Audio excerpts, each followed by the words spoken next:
बिस्मिल्लाहिर्रहमानिर्रहीम। अस्सलाम वालेकुम स्टूडेंट्स। जमात अहम मज़मून मुतालिया पाकिस्तान बाब नंबर 6 आपके 10th क्लास के बुक का ये फ़र्स्ट है चैप्टर, लेकिन 5 चैप्टर्स जो हैं आपके 9th क्लास के साथ आ रहे हैं, इसीलिए यहाँ पर ये 6th है, तारीख़ पाकिस्तान। आज हम इसका लॉन्ग क्वेश्चन करेंगे। वैसे ये लॉन्ग क्वेश्चन आपका फ़र्स्ट नहीं है, लेकिन ये बहुत इंपॉर्टेंट है, इसीलिए आपको मैं पहले इसको करवा रही हूँ। 1973 के आइन के अहम पहलू बयान करें। आपको पता है पाकिस्तान के 3 आइन हैं, ठीक है, 1956, 1962 एंड 1973। आपके इस चैप्टर में आपको 1973 के आइन के बारे में पूछा जा रहा है कि उसके अहम पहलू बयान करें। जब आपने जवाब देना है डियर स्टूडेंट्स, तो इस चीज़ को जहन में रखिएगा। आपने पहले इसके सारे पॉइंट्स इस तरह से लिख लेने हैं। 1973 का आइन 14 अगस्त 1973 को नाफिज हुआ, ठीक है। पहले ये बन चुका था, इसका नफाज जो था वो 14 अगस्त को हुआ था। अब आपने उसके बाद लिखना है अहम पहलू।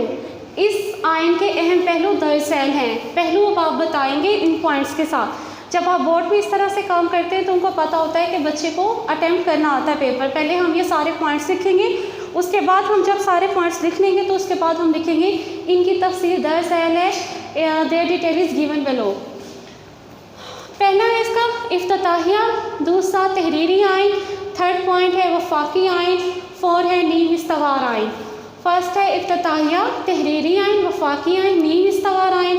5th कौमी ज़बान, 6th इस्लामी आइन। 7वां आपका पॉइंट है आज़ाद खुद मुख्तार अदलिया।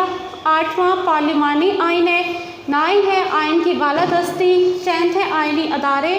11th 2 ईवानी मुकन्नना और 12 है बुनियादी हकूक़, ठीक है। अब हम इसको 1 बाय 1 इसकी डिटेल ज़रा पढ़ेंगे।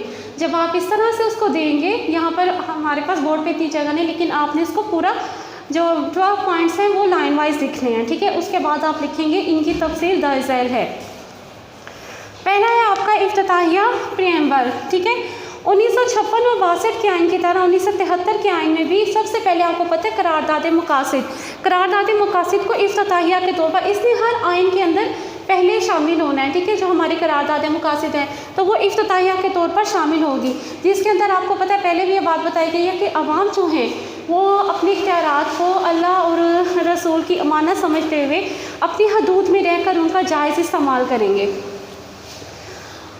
तहरीरी आइन है, हमारा आइन जो है वो तहरीरी आइन है, ठीक है। इसके तहरीर इसको किया गया है, बाकायदा तौर पर सारी इसकी शिकें लिखी गई हैं।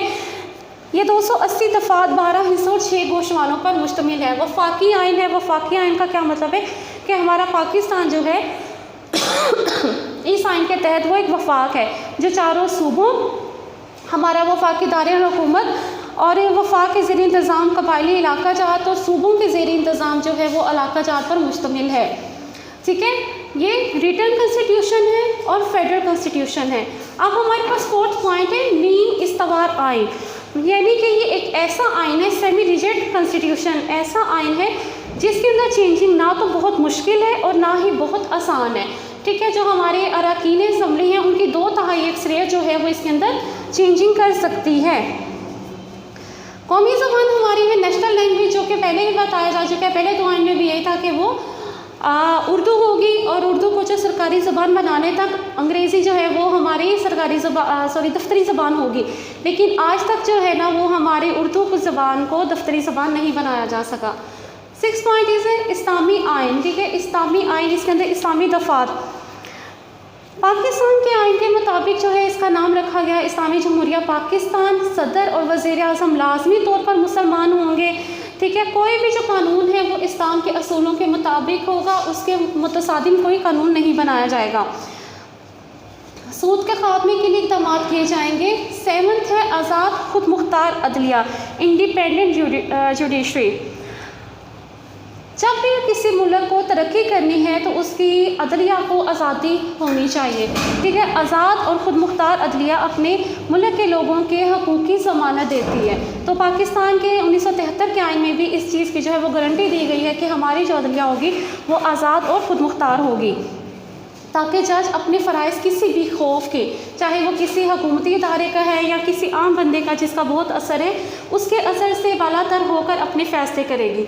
द 8th पॉइंट इज़ पार्लिमानी आइन। हमारा ये जो आइन है पार्लियामेंट्री कॉन्स्टिट्यूशन है। कौमी असम्बली की मुद्दत जो है वो 5 साल है। पार्लिमानी निज़ाम राइज होगा। मुल्क का जो सरबराह है वो सदर होगा, लेकिन हुकूमत का सरबराह वज़ीर आज़म होगा। 9th है आइन की बालादस्ती। अगर आपको अपने मुल्क को तरक्की देनी है, अगर अपने मुल्क का निज़ाम सही रखना है, तो हमें अपने कॉन्स्टिट्यूशन को सुपीरियर रखना होगा। ठीक है, तो सुप्रीमेसी ऑफ कॉन्स्टिट्यूशन हमारा 9th पॉइंट है। अगर कोई भी मौजूदा आइन के ख़िलाफ़ करेगा कोई भी काम, तो उसके ऊपर संगीन गद्दारी का मुकदमा चलाया जाएगा। योर 10th पॉइंट इज़ आइनी अदारे। आइनी अदारे आप लोगों के जो हैं कॉन्स्टिट्यूशनल इंस्टीट्यूशंस हैं, आपको इनको जो है वो हिफाजत करनी है। 1973 के आइन में मरकज़ी और सूबाई मफादात और मामलात के तहफ़्फ़ुज़ के लिए कई अदारे थे, जैसे इलेक्शन कमीशन, वफाकी मुहतसिब वगैरह। ये अदारे जो हैं अपना काम कर रहे हैं और हमें इनका काम बग़ैर किसी इंटरफेरेंस के करने देना है। इनको आज़ादी देनी है ताकि ये हमारे मुल्क की बेहतरी के लिए काम कर सकें। आपका 11th पॉइंट है 2 ईवानी मकन्ना। 2 ईवान है, जैसे कि आपको पता है, ईवान बाला और ईवान ज़री। और 12th है हमारा बुनियादी हकूक़। हमें जो है वो अपने लोगों के जो भी बुनियादी हकूक़ हैं, उनकी ज़रूरतें हैं, उनको हमारा आइन गारंटी देता है कि लोगों के जो हैं वो बेसिक राइट्स उनको दिए जाएंगे, उनके हकूक़ की हिफाजत की जाएगी। ये आपका लॉन्ग क्वेश्चन है जिसको आपने आज अच्छे से याद करना है। इसको आपने इसी तरह लिखना है, प्रैक्टिस करनी है, ताकि आपकी जो है वो हैंड राइटिंग स्पीड भी तेज़ हो और आपकी नीटनेस भी आए। तो ये काम आज आपने लिखना और याद करना है।